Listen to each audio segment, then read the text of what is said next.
Margaret, a 58-year-old woman, discovered months before Christmas that her husband of 30 years, Richard, was having an affair with her best friend, Linda.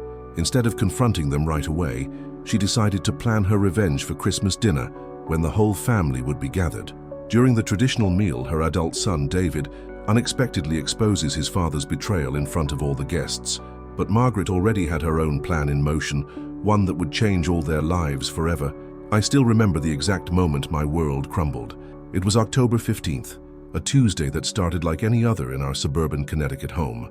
I was making Richard's favorite coffee, humming along to the morning news when his phone buzzed on the kitchen counter.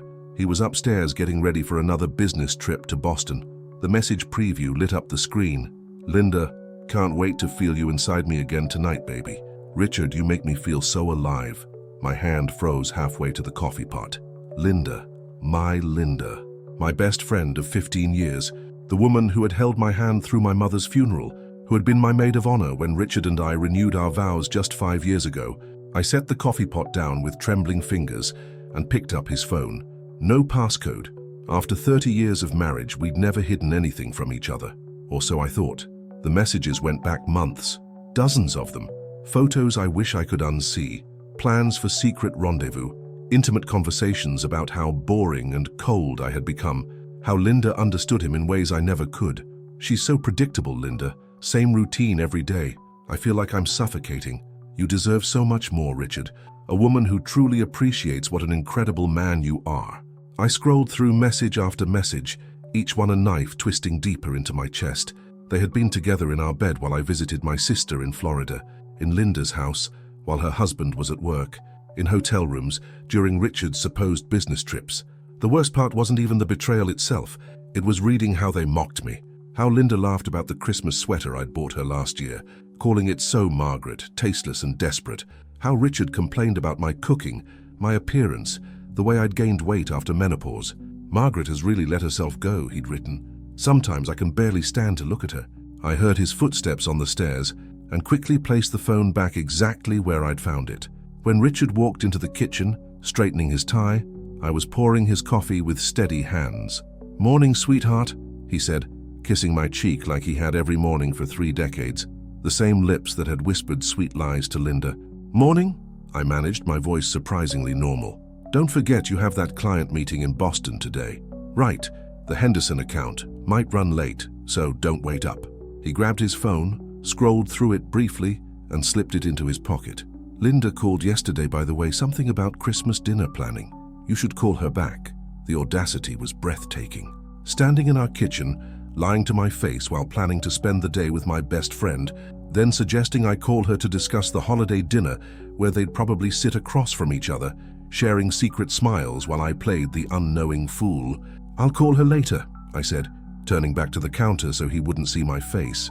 After he left, I sat at our dining table, the one we'd picked out together when we were newlyweds, and let myself cry. Not the pretty tears from movies, but ugly, broken sobs that came from somewhere deep in my chest. I cried for 30 years of marriage that apparently meant nothing, for a friendship that had been a lie, for the woman I thought I was, who turned out to be boring and predictable and tasteless. But then, somewhere between the tears and the rage, something else began to grow. A cold, calculating fury that surprised me with its intensity. Richard thought I was predictable. Linda thought I was pathetic. They both thought they were so clever, sneaking around behind my back, planning their little affair while I remained oblivious. They had no idea who they were dealing with. I spent the next 3 hours going through Richard's phone, screenshotting everything. Bank statements showing unexplained charges at expensive restaurants and hotels, credit card receipts for jewelry I'd never seen, transfer records showing money moved from our joint account to pay for their romantic getaways. Then I called in sick to work and drove to Linda's house. She answered the door in a silk robe at 2 p.m., her hair disheveled, clearly expecting someone else. "Margaret," she said, quickly tightening the belt. "What a surprise. I wasn't expecting... I was just about to shower." "Were you expecting Richard?" I asked calmly, stepping into her foyer. "Because according to his calendar, he should be in Boston right now." Her face went white. What do you mean? Richard's in Boston, isn't he?" I pulled out my phone and showed her the screenshot of Richard's location sharing. He was 2 blocks away at the Marriott downtown, the same hotel where, according to his text messages, They'd been meeting every Tuesday for the past 4 months. Linda's mouth opened and closed like a fish. "Margaret, I can explain." "No need," I said. "I've read all the explanations. Every text message, every photo, every cruel comment about my cooking and my appearance. I know everything." She sank onto her couch, the fight going out of her. "How long have you known?" "Since this morning." "Tell me, Linda, when you held my hand at my mother's funeral, were you already sleeping with my husband? When you helped me plan our anniversary party last year, were you laughing about it with Richard afterward?" Tears started rolling down her cheeks. "It just happened, Margaret. We never meant for it to go this far. You have to believe me, we never wanted to hurt you. But you did hurt me for months, and you enjoyed it." I stood up, looking down at this woman I'd once trusted with my deepest secrets. "Here's what's going to happen. You're going to come to Christmas dinner as planned. You're going to act completely normal. And you're going to wait to see what happens next. Margaret, please, we can work this out. We can all sit down and—" "No," I said firmly. "You made your choice. Now you get to live with the consequences. Both of you." I left her sitting there and drove home, my mind already spinning with possibilities. Christmas was still 2 months away. 2 months to plan. 2 months to prepare. 2 months for them to think they were safe, that I was still the same predictable Margaret who would quietly accept her fate. They thought they knew me so well. 30 years of marriage, 15 years of friendship, and they'd reduced me to nothing more than a boring, tasteless woman who could be easily discarded. That evening, Richard came home with flowers, cheap grocery store roses, probably grabbed as an afterthought. "How was Boston?" I asked, arranging them in a vase. "Productive. The Henderson account is looking promising." He loosened his tie, completely relaxed, completely confident in his lie. "Did you call Linda back about Christmas?" "I stopped by her house, actually. We had a lovely chat about the menu." "That's great. I'm glad you two are still so close. Not many marriages are blessed with friendships like yours." I smiled at him, the same smile I'd given him thousands of times before. "Yes, we certainly have something special." That night, as Richard slept peacefully beside me, probably dreaming of Linda, I stared at the ceiling and planned. Christmas dinner would be perfect. Our son David would be there with his wife Sarah and our 2 grandchildren. Richard's brother Tom and his family always joined us. Linda and her husband Mike, of course. All the people who mattered most to us gathered around our table for what they assumed would be another traditional holiday celebration. They had no idea it would be a Christmas dinner none of them would ever forget. The weeks that followed were the strangest of my life. I had to continue living with Richard, sharing meals, making conversation, pretending everything was normal while knowing exactly what he was doing and who he was doing it with. Every Tuesday became a performance. I'd kiss him goodbye, wish him luck with his Boston clients, and then spend the day planning my revenge while he spent it in Linda's bed. The irony wasn't lost on me. While they thought they were being so clever and secretive, I knew their schedule better than they did. I discovered things about my husband I'd never noticed in 30 years of marriage. How he always showered immediately when he came home from his business trips. How he'd started wearing cologne I'd never bought him. How he'd become suddenly interested in updating his wardrobe, buying clothes that were younger, trendier than anything he'd worn during our entire marriage. "You look nice," I said one evening, as he adjusted a new shirt in the bedroom mirror. "New shirt? This old thing? I've had it for ages," he lied smoothly, though the tags were still visible in the closet where he'd hastily shoved them. "It brings out your eyes," I said, meaning it. Even now, even knowing what I knew, I could still see the man I'd fallen in love with all those years ago. That made it hurt even more. Linda called me regularly, her voice tight with panic each time. "Margaret, we need to talk, really talk. About Christmas dinner. I think we covered everything, turkey, stuffing, your famous green bean casserole." "You know that's not what I mean." "I don't know what else there is to discuss, Linda, unless you've changed your mind about bringing Mike." "You are still bringing Mike, aren't you?" The silence stretched between us. Mike, her husband of 22 years. Mike, who worked double shifts at the fire station to pay for Linda's shopping habits and spa days. Mike, who had no idea his wife was spending her afternoons with my husband. "Of course I'm bringing Mike," she finally whispered. "Good. It wouldn't be Christmas without Mike." I started researching divorce lawyers, but quietly, carefully. I opened my own bank account and began slowly transferring money. Money I'd contributed to our joint account from my job at the insurance company. I made copies of all our important documents and stored them in a safety deposit box Richard didn't know about. But mostly I planned Christmas dinner. I ordered the most expensive turkey from the gourmet market downtown. I bought wine that cost more than Richard usually spent on my birthday presents. I scheduled appointments to have my hair and nails done. I even bought a new dress, emerald green, Richard's favorite color on me, though he probably wouldn't remember that detail. "You seem different lately," Richard said one evening in November. We were watching television, or pretending to. He was probably texting Linda. Happy, excited about something. "I'm looking forward to Christmas," I said truthfully. "I have a feeling this year is going to be very memorable." "You always make Christmas special, Margaret. It's one of the things I love about you." The casual cruelty of it took my breath away. How could he sit there, tell me he loved something about me, while carrying on an affair with my best friend? How could he compartmentalize so completely? "Do you really love me, Richard?" I asked suddenly. He looked up from his phone, surprised by the question. "Of course I do. What a strange thing to ask. Is there anything about our marriage you would change?" For a moment, I thought he might tell me the truth. His eyes flickered, and I saw something that might have been guilt or longing or regret. "No," he said finally, "I wouldn't change anything." Another lie to add to the collection. As December arrived, the anticipation became almost unbearable. I found myself smiling at inappropriate moments, humming Christmas carols with genuine enthusiasm. Richard started looking at me strangely, as if he couldn't figure out what had changed. "Mom, you seem really happy lately," David said when he called to confirm Christmas dinner plans. "It's nice to hear." David, my son, my pride and joy. He had no idea what was coming, what I was about to put him through. For a moment, my resolve wavered. Did I really want to destroy his Christmas, his image of his father? But then I remembered Richard's text to Linda. "David's so judgmental lately, always asking about our marriage, like he can sense something's wrong. Kid needs to mind his own business." My son had been worried about us, and his father's response was annoyance. "I am happy," I told David. "This Christmas is going to be perfect."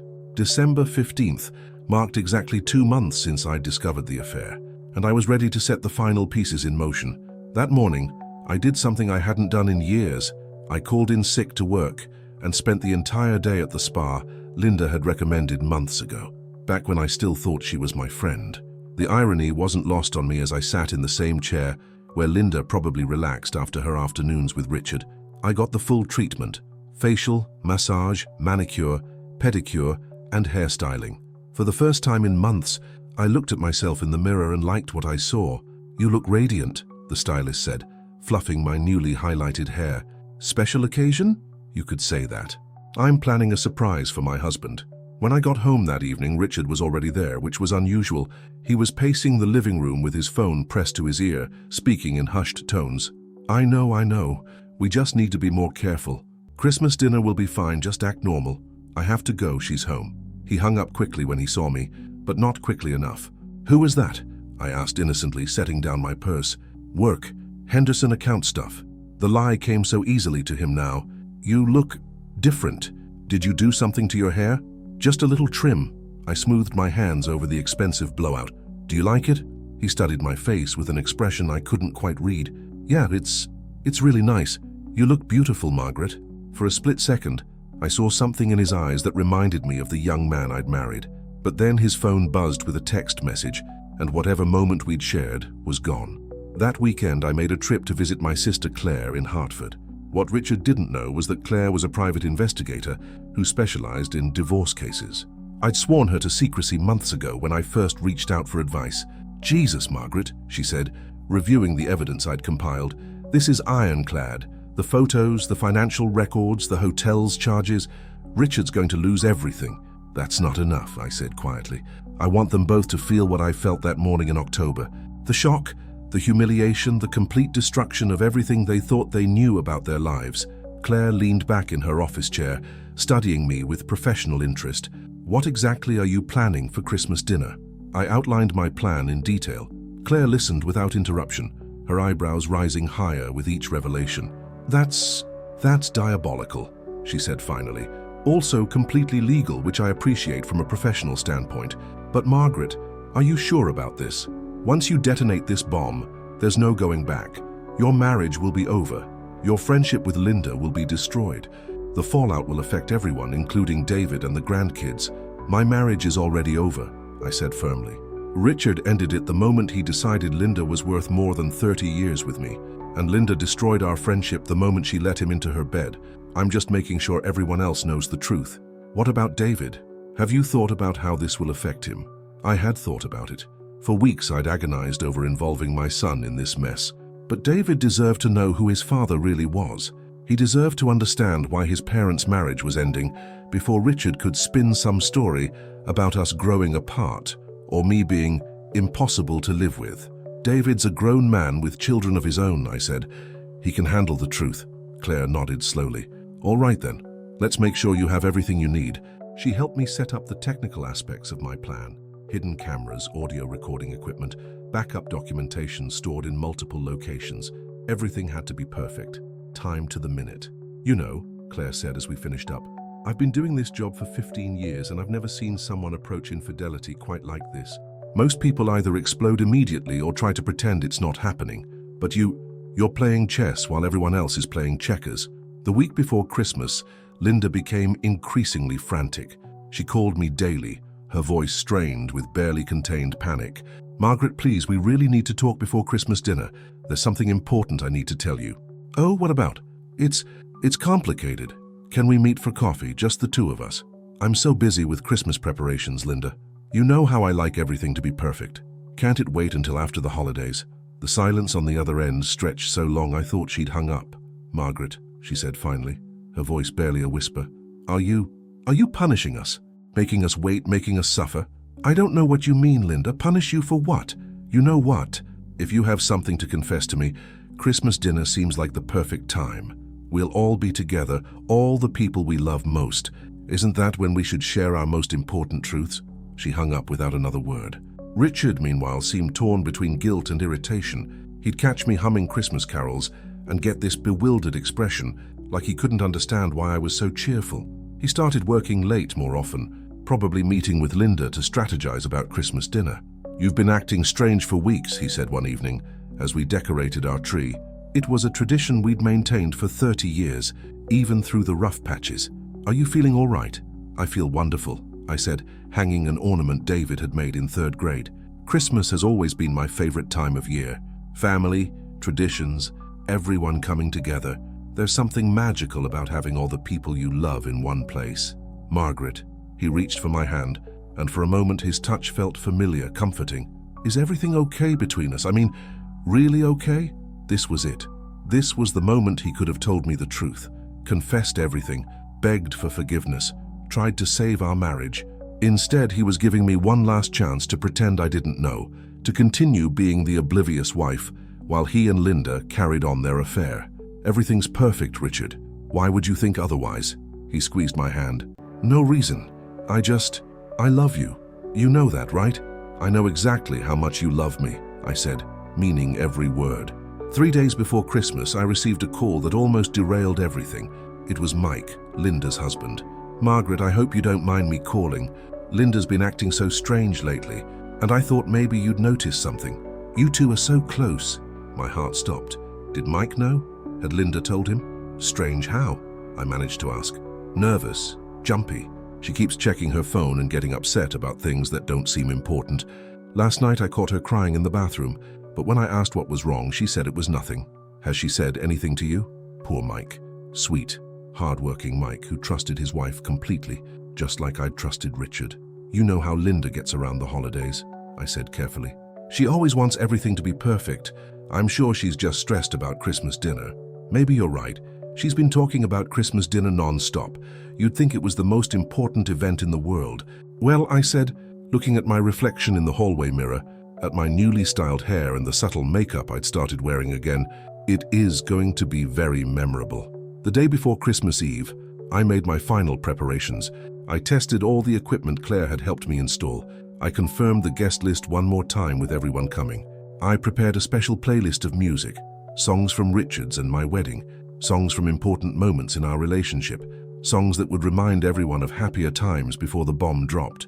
That evening, as Richard and I watched It's a Wonderful Life as another 30-year tradition, I felt oddly peaceful. Tomorrow would change everything.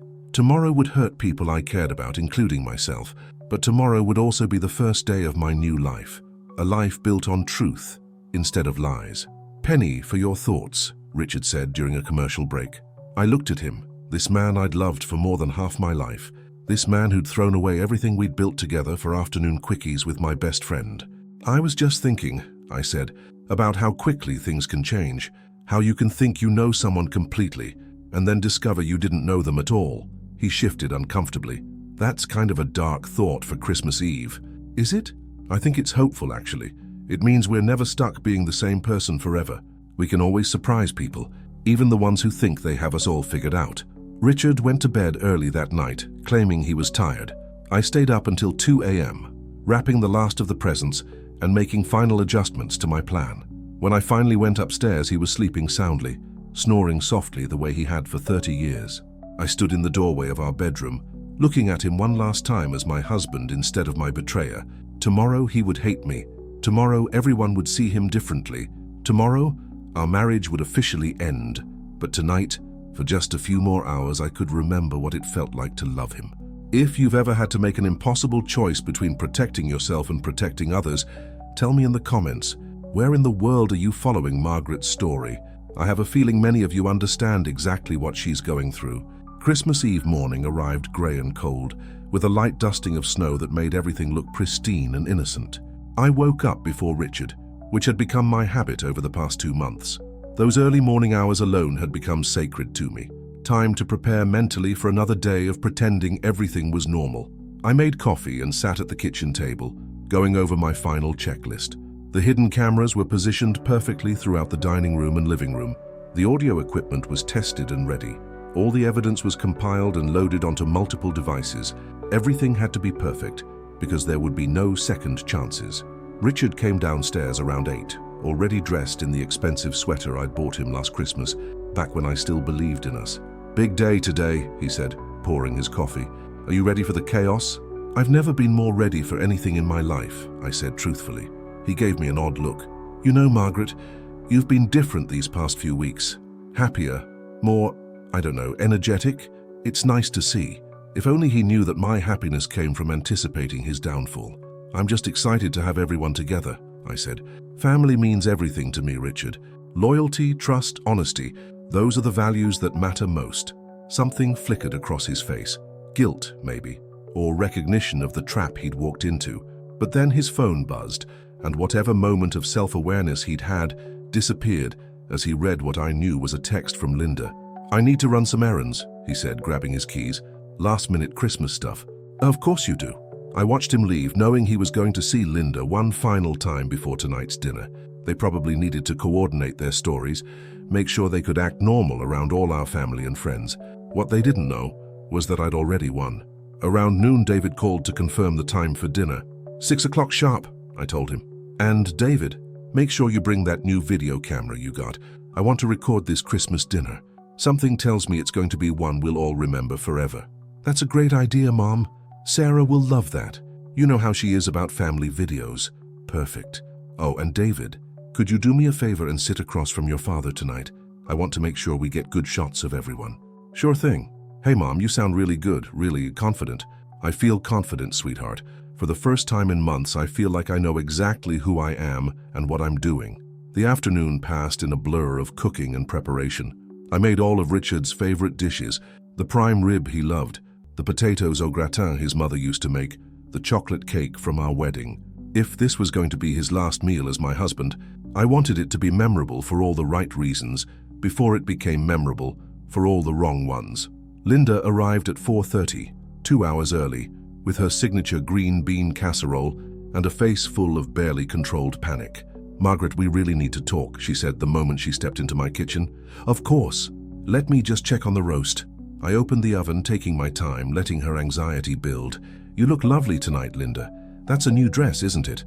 She looked down at the red cocktail dress she'd worn. Expensive, sexy, completely inappropriate for a family dinner. The kind of dress you wear when you're trying to send a message. "Margaret, please. I can't do this anymore. The guilt is killing me."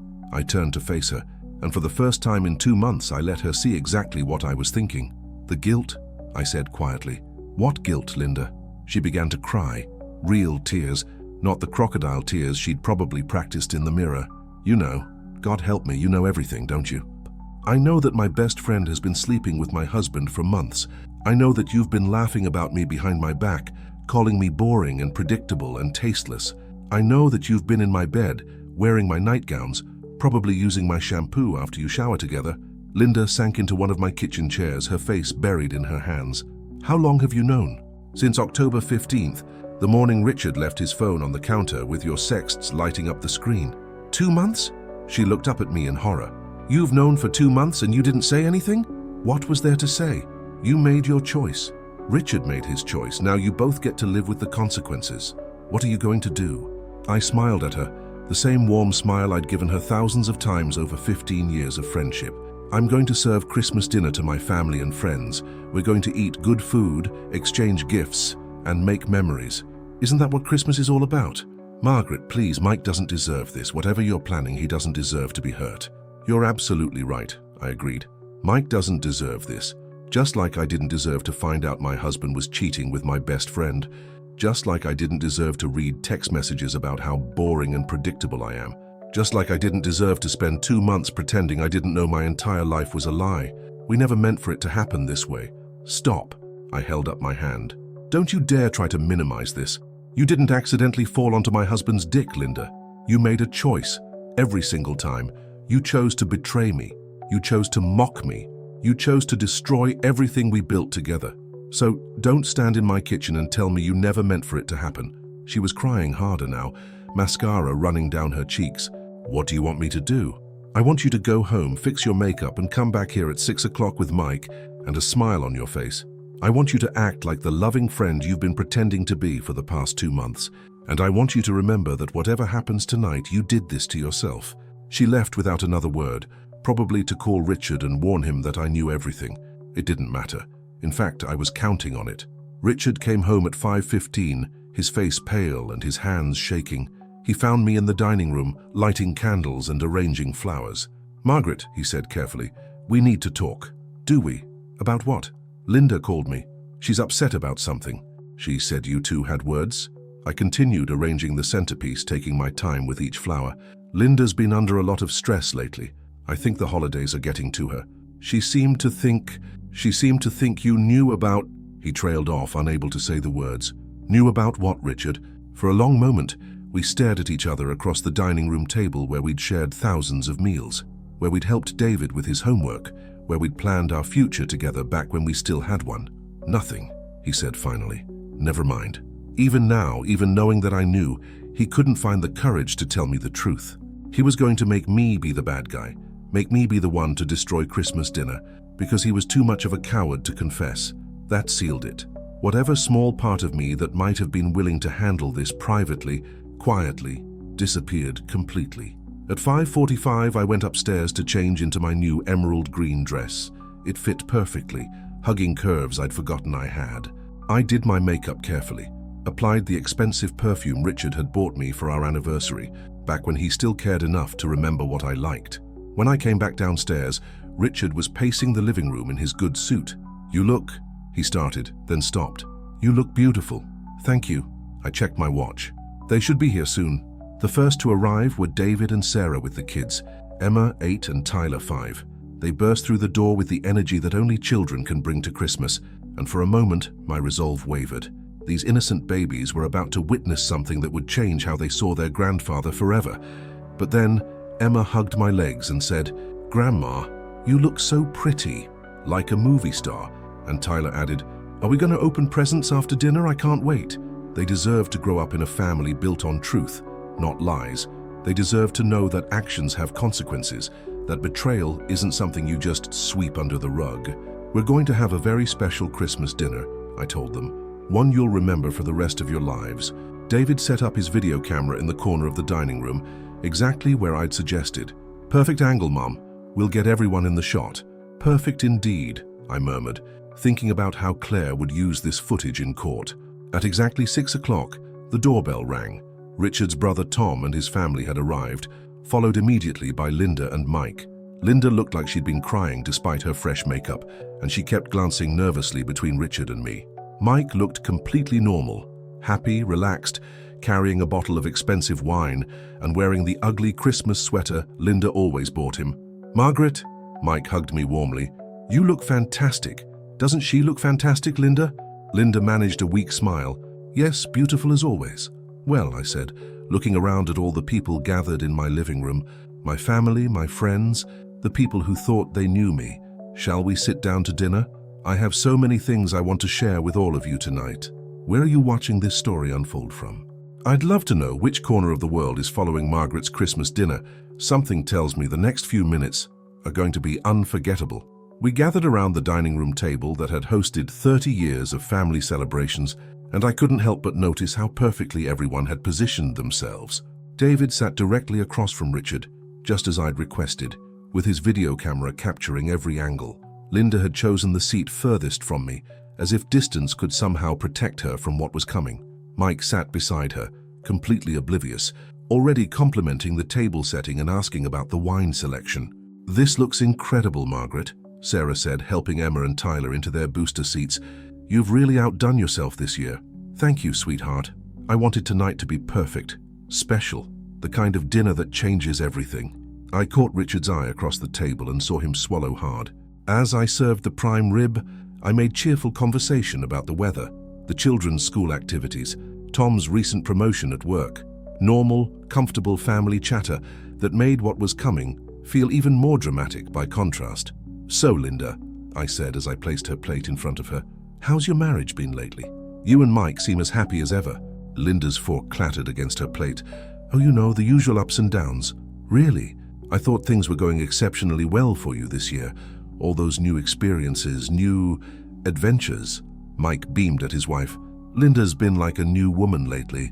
More confident, more excited about life. I keep telling her she's glowing." "Glowing," I repeated thoughtfully. "That's interesting.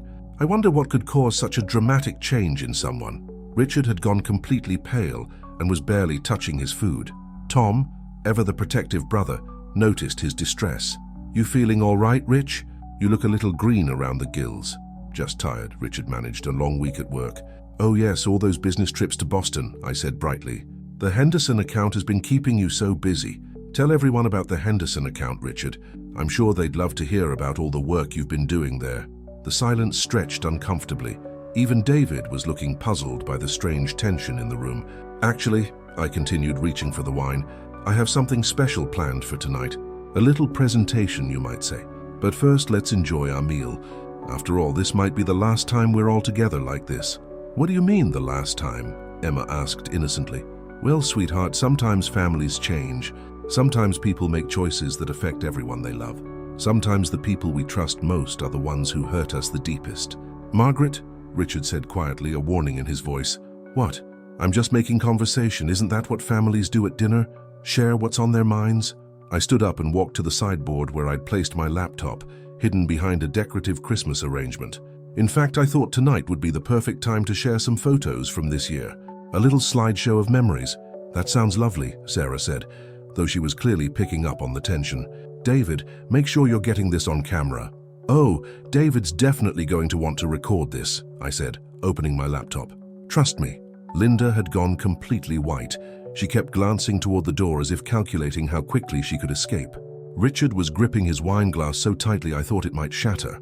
"Before we start the slideshow," I said, projecting my voice so everyone could hear clearly, "I want to say something about the importance of family, about loyalty, trust, and honesty, about how devastating it can be when the people closest to you betray that trust."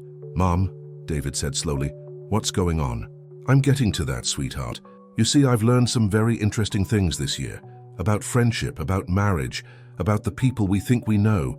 I clicked a button on my laptop, and the first image appeared on the screen I'd connected to our TV, a photo of Richard and Linda kissing passionately in the lobby of the downtown Marriott, taken by the private investigator Claire had recommended. The room erupted. "What the hell's—" Mike started, but his voice was drowned out by Sarah's gasp and Tom's sharp intake of breath. "Oh my God," David whispered, his face going white as he looked from the screen to his father. "Dad, what is this?" Richard shot to his feet so fast his chair toppled backward. "Margaret, stop this right now." "Stop what?" "Sharing family photos, but we're just getting started." I clicked to the next slide, a screenshot of text messages between Richard and Linda, with their most intimate exchanges highlighted in bright yellow. "She's so predictable, Linda. Same routine every day. I feel like I'm suffocating," I read aloud in a calm, steady voice. "You deserve so much more, Richard. A woman who truly appreciates what an incredible man you are." "Jesus Christ," Tom breathed, staring at his brother in shock. Mike was on his feet now too, his face cycling through confusion, disbelief, and finally, dawning rage. Linda, what is this? What the fuck is this? I can explain, Linda started, but I cut her off. Oh, let me explain, I said cheerfully. This is what your wife has been doing every Tuesday for the past 4 months, while you've been working double shifts at the fire station. This is where the money from our joint account has been going. Expensive hotel rooms and romantic dinners for my husband and my best friend. Margaret, please, Richard said, his voice breaking. The children are here. Think about Emma and Tyler. You should have thought about the children before you decided to fuck my best friend, I said, and several people gasped at the profanity. I never swore, ever. You should have thought about them before you called their grandmother boring and predictable and tasteless. I clicked to the next slide. Bank statements showing the hotel charges, restaurant bills, jewelry purchases. Here's the financial trail of your affair. Every romantic dinner you thought I was too stupid to notice. Every expensive gift you bought Linda with money from the account I've been contributing to for 30 years. Stop, Linda sobbed, burying her face in her hands. Please stop. Why should I stop? This is what you wanted, isn't it? You wanted everyone to know how much smarter you are than boring old Margaret, how much more passionate you are, how much more deserving you are of Richard's attention. Mike was staring at his wife like he'd never seen her before. Linda, look at me. Look at me right now and tell me this isn't true. Linda raised her tear-streaked face. Mike, just tell me it's not true. Tell me this is some kind of mistake. The silence stretched for an eternity. Finally, Linda whispered, I can't. Mike's wineglass exploded against the wall behind her, red wine spreading like blood across my cream-colored wallpaper. How long? 4 months, I answered for her, though judging by some of these text messages, they've been emotionally involved much longer than that. David was still staring at his father, his face a mask of disbelief and disgust. Dad, is this true? Have you really been cheating on Mom? Richard seemed to age 10 years in that moment. All the fight went out of him, and he sank back into his chair. David, just answer the question, yes or no. Yes, Richard whispered. With Linda? David's voice cracked on her name. With Aunt Linda, the woman who was at every birthday party, every Christmas, every important moment of my entire life. David, please, let me explain. Explain what? David was on his feet now, towering over his father. Explain how you could do this to Mom. Explain how you could betray our entire family. Explain how you could look us all in the eye for months while carrying on this disgusting affair. David, Sarah said softly, reaching for his arm. The children. But Emma and Tyler were already crying, terrified by the shouting and the broken glass and the palpable rage filling the room. You're right, I said, suddenly feeling the weight of what I'd done. The children shouldn't have to see this. Sarah, could you please take them to the playroom upstairs? There are Christmas movies on the tablet and some snacks. Sarah quickly gathered the sobbing children and hurried them out of the room, shooting me a look that was equal parts sympathy and horror. Now then, I said, turning back to the wreckage of my Christmas dinner, where were we? Mike was still standing frozen, staring at Linda like he'd never seen her before. 22 years, he said quietly. 22 years of marriage, and this is how you repay me? Mike, please, it wasn't supposed to happen. It wasn't supposed to happen, Mike roared. You didn't accidentally fall into bed with him, Linda. You chose this. Every single time you chose this. I think, Tom said carefully, clearly trying to be the voice of reason, maybe we should all take a step back here. Let emotions cool down before... No, I said firmly. No more cooling down. No more stepping back. No more pretending everything is fine when it's not. I've been stepping back for 2 months while my husband and my best friend made a fool of me. Tonight everyone gets to know the truth. I clicked to the final slide. Divorce papers already filed, already in motion. Richard, you're being served with divorce papers on Monday. Linda, Mike might want to consider the same. And both of you are going to discover that adultery still matters in Connecticut, especially when it involves financial infidelity and the destruction of a 30-year marriage. Richard looked up at me with something that might have been admiration mixed with terror. You've been planning this for 2 months?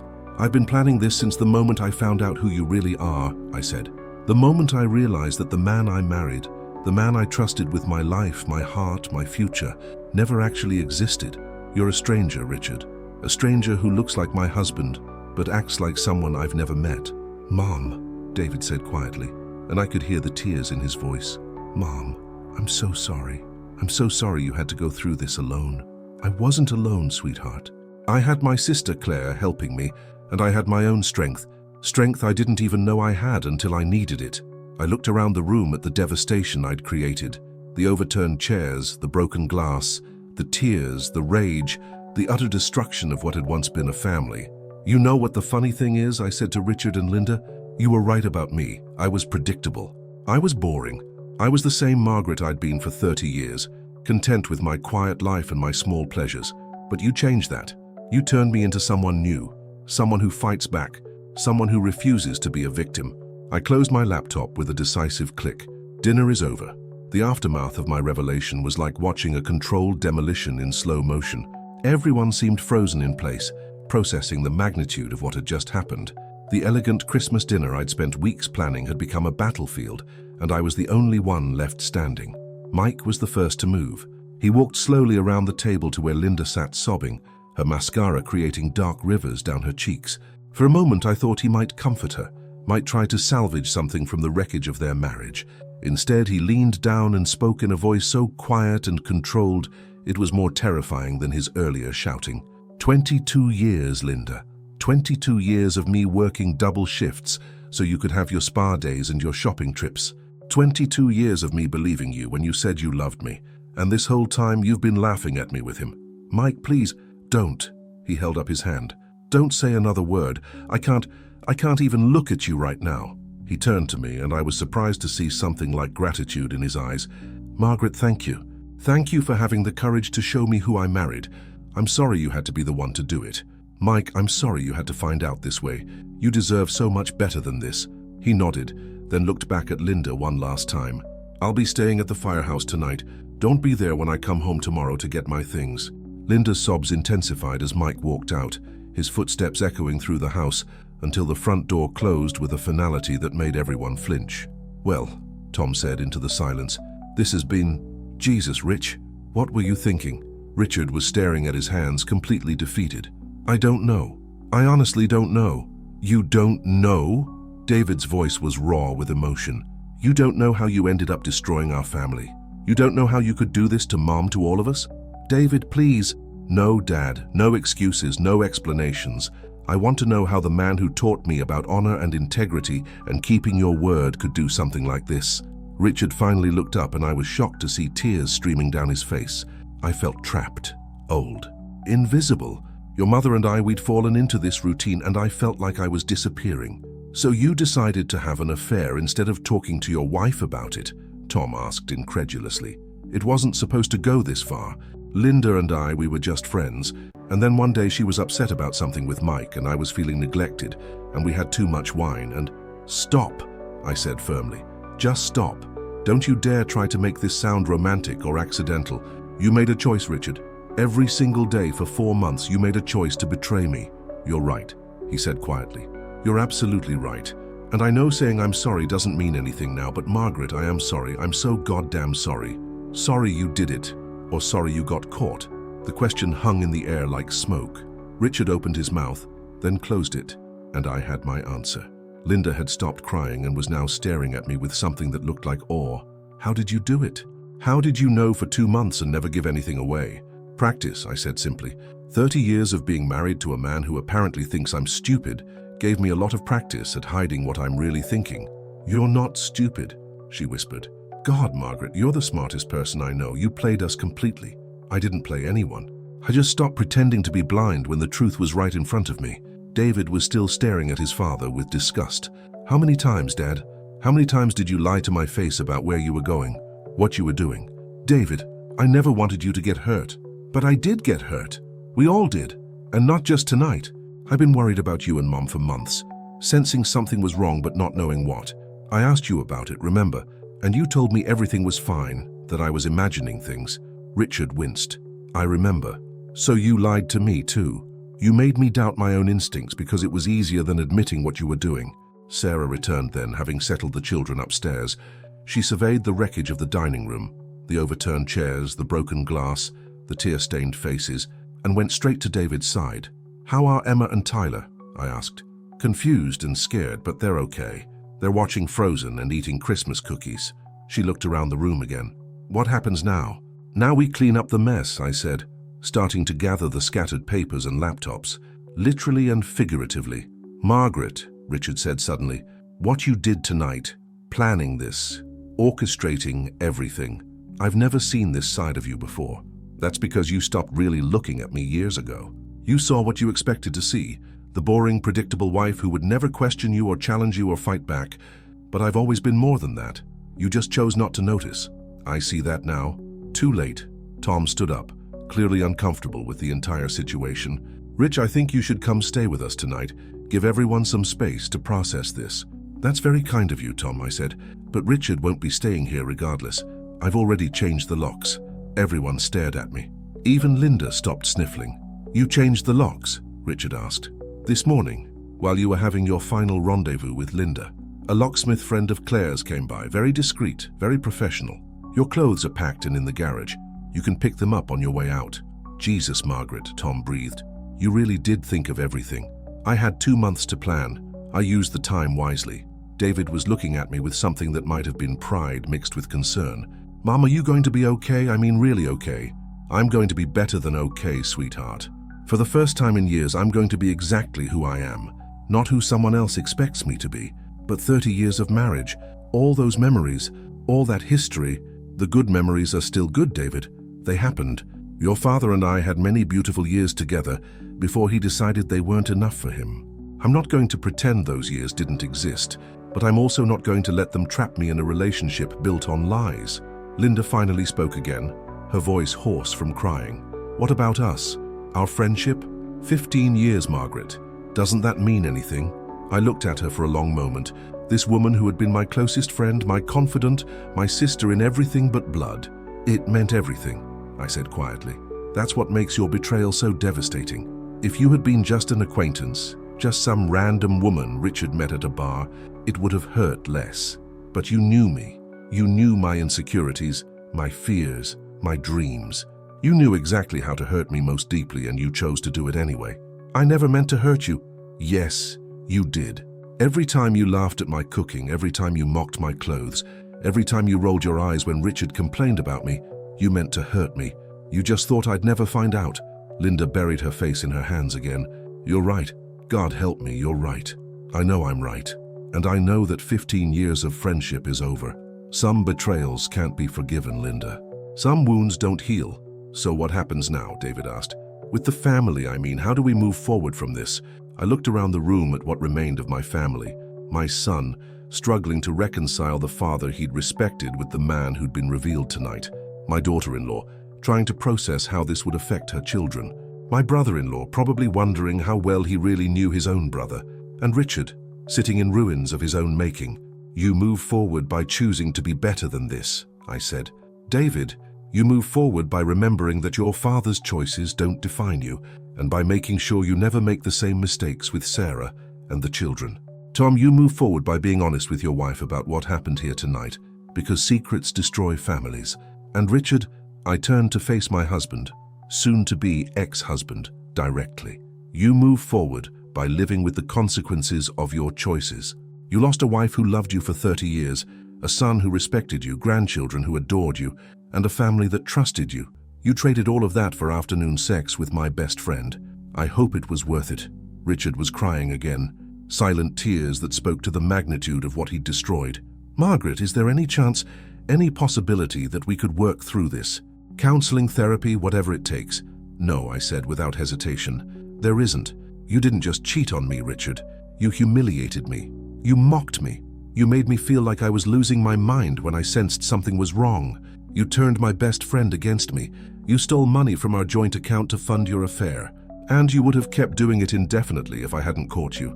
But I love you. No, you don't. You love the idea of me. You love having a wife who cooks your meals and does your laundry and makes your life comfortable while you chase other women. But you don't love me, the actual person. If you did, you never could have done this. The truth of those words settled over the room like a heavy blanket. Richard's shoulders shook with silent sobs, and even Linda had gone completely quiet. I think, I said, straightening my emerald green dress and smoothing my hair, it's time for everyone to leave. It's been a very long day and I'd like to be alone now. If you've ever had to make the hardest decision of your life, choosing your own dignity over keeping the peace, I'd love to know where you're reading this from.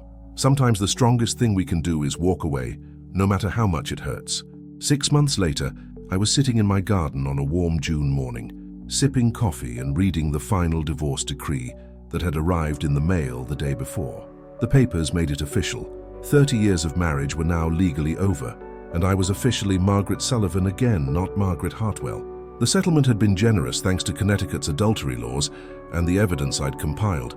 Richard had to give me the house, half his pension, and substantial alimony. Linda's divorce from Mike had been finalized a month earlier, and from what I'd heard through the grapevine, she'd moved to Florida to start over. Richard had taken early retirement and was living in a small apartment across town, apparently alone.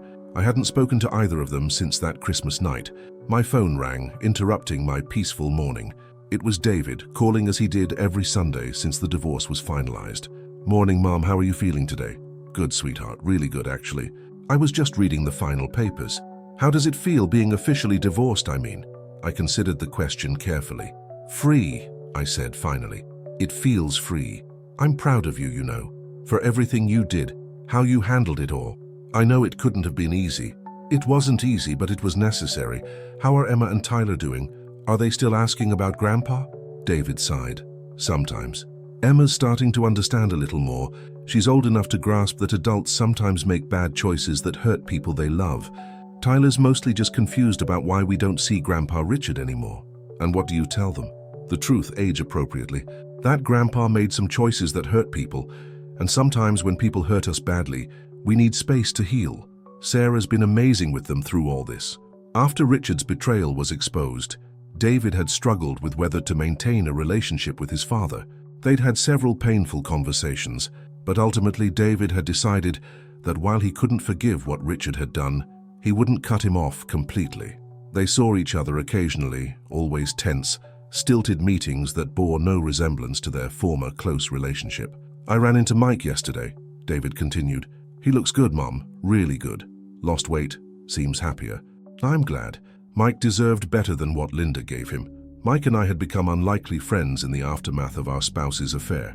We'd met for coffee a few times, sharing war stories and supporting each other through the divorce process.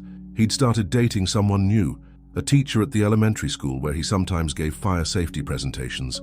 From what David said, they seemed very happy together. "What about you, Mom? Any thoughts about dating again?" I laughed. "David, I'm 58 years old and just got out of a 30-year marriage that ended in spectacular betrayal. I think I'm going to enjoy being single for a while. But you're not opposed to it, eventually." "I'm not opposed to anything, eventually. But right now I'm learning who Margaret Sullivan is, when she's not defined by being someone's wife or someone's best friend. It's actually quite fascinating." And it was. Over the past 6 months, I'd done things I never would have imagined. I'd taken a pottery class and discovered I had a real talent for it. I'd joined a book club where women discussed novels with passion and intelligence. I'd started volunteering at the animal shelter, finding peace in caring for abandoned creatures who needed love. Most surprisingly, I'd started writing. Not anything serious, just a journal at first, processing everything that had happened. But then, the journal entries had become longer, more detailed, and I'd realized I was actually writing a book about the experience. My sister, Claire, ever practical, had suggested I contact a literary agent she knew. "Actually," I said to David, "I have some news. Remember that book I've been working on? The one about Christmas dinner from hell? What about it?" "I got an agent, and she thinks she can sell it to a publisher." There was silence on the other end of the line. Then David started laughing. "Mom, are you serious? You're going to publish a book about what Dad did?" "About what I did," I corrected. "About finding the strength to stand up for myself when everything I thought I knew turned out to be a lie. About choosing dignity over convenience. About learning that it's never too late to change your life." That's incredible, Mom. What does the agent think it could be worth?" "Enough that I might not need Richard's alimony much longer. Wouldn't that be poetic justice?" The truth was, the preliminary interest from publishers had been overwhelming. Apparently, stories about women reclaiming their power resonated with a lot of people. My agent thought we might even get a movie deal eventually. "Have you heard from Dad about any of this?" "No, and I don't expect to. The non-disclosure agreement in our divorce settlement means he can't legally object to the book as long as I change names and identifying details, which I have." "What about Linda? What about her?" "She made her choices. If she doesn't like how those choices look in print, she should have thought about that before she decided to sleep with my husband. After I hung up with David, I walked through my house now, not ours. I'd redecorated completely, erasing every trace of Richard and our life together. The dining room where I'd destroyed his Christmas had been converted into a home office where I wrote. The bedroom we'd shared for 30 years had been transformed with new furniture, new colors, new energy.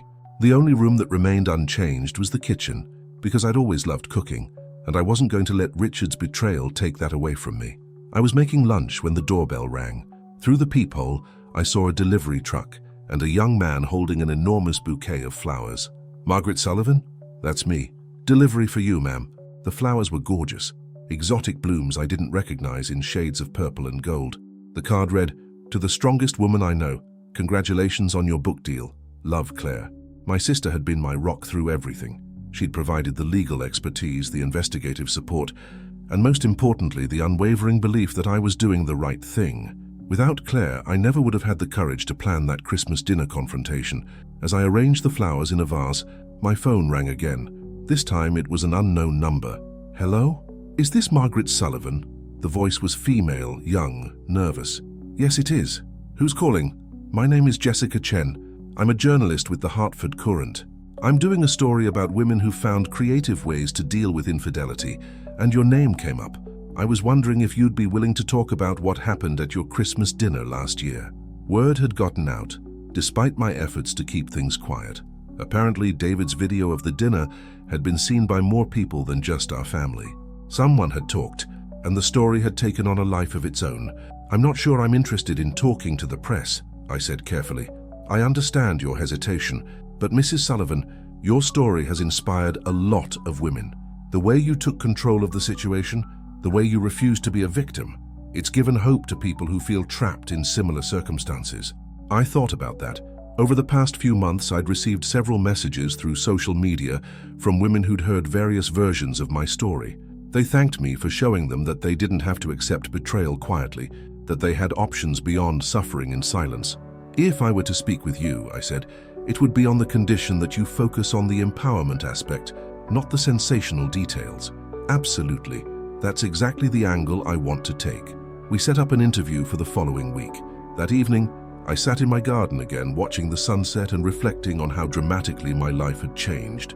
A year ago, I'd been Margaret Hartwell, devoted wife and loyal friend, living a quiet, predictable life that apparently bored my husband to the point of infidelity.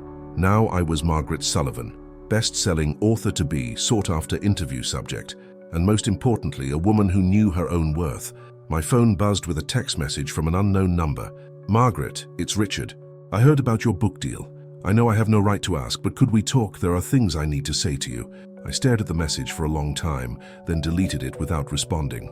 Some conversations weren't worth having, some apologies came too late to matter, and some bridges once burned were better left as ashes. I had a new life to build, and it didn't include room for people who had proven they couldn't be trusted with my heart. As the stars came out, I made a mental note to call my book agent in the morning. We'd been discussing the title, and I'd finally decided on the perfect one. The Last Supper, How I Served My Cheating Husband His Just Desserts. Richard had taught me that I was stronger than I'd ever imagined.